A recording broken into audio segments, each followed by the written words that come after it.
अस्सलाम वालेकुम दोस्तों। तो जी आज हम बायोलॉजी के मुतल्लिक जो है वो एक और डिस्कशन करेंगे कुरान और साइंस के रिलेवेंट कि जिसमें हमने बात करना है कि फ़िंगरप्रिंट्स के बारे में। क्योंकि हमें मालूम है कि जो फ़िंगरप्रिंट्स हैं ये अभी कुछ सदियों पहले ही जो है वो हमें मालूम हुआ था कि इंसान के अंदर एक ऐसे फिंगर टिप्स में फिंगरप्रिंट्स हैं जो कि हर इंसान से मुख्तलिफ हैं और पूरी दुनिया में हर इंसान का किसी एक का दूसरे इंसान सेम नहीं हो सकता फिंगरप्रिंट्स।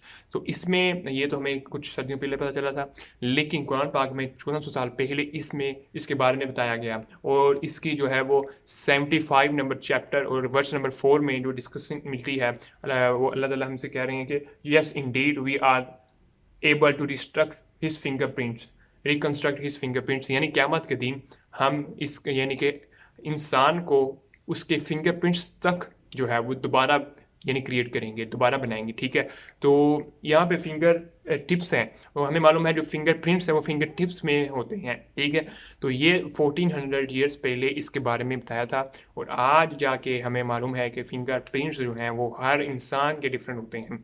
तो इस तरह इन क़यामत जब आएगी तो हर इंसान के जो है ना वो उंगली के पोर यानी फिंगर टिप्स और फिंगरप्रिंट्स तक जो है वो दोबारा बनाए जाएंगे और उसे दोबारा जो है वो क्रिएट किया जाएगा।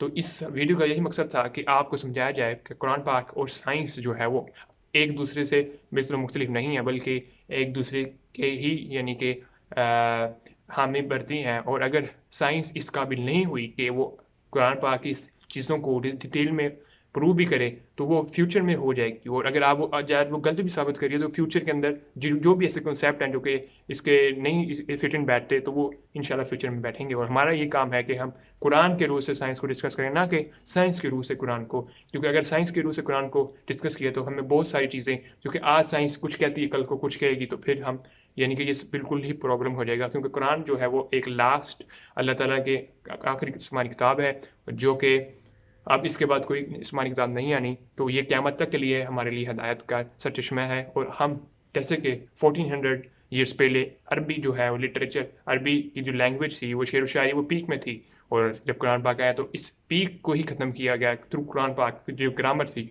और तब शेर व शायर थे, जो शायर थे शेर व शायरी करते थे, तो उन्होंने कहा ये किसी इन बंदे का कलाम नहीं हो सकता। इसी तरह आज अगर हम देखें तो अगर हम साइंस का आज का पीक नॉलेज है तो हम अगर कुरान पाक को ही स्टडी कर लें, इसी से ही हम अगर सर्च कर लें तो इंशाल्लाह हम जो साइंस को भी जो है वो मात दे देंगे और साइंस भी हमारे वो यानी कि हमारे हमें मान जाएगी कि वाकई में ये एक ट्रू। और हमें मनाना भी नहीं है साइंस को, लेकिन हमने ये ज़रूर करना है कि हम बताएं कि ये जो ये कुरान पाक इस साइंस को भी डील करता है। और बहुत सारे आपको मिल जाएगी, बहुत सारे स्पीकर्स ने इस पे बात की है।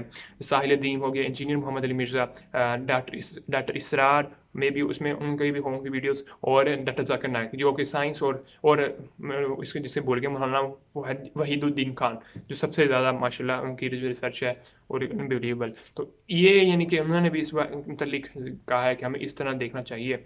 और यही वीडियो थी आज की। अगर अच्छी लगी हो तो आप लाइक करें और कमेंट करके बताएं कि आप कौन सी वीडियोस किन टॉपिक पर कौन सी वीडियोस चाहते हैं। जल्दी, अल्लाह हाफिज़।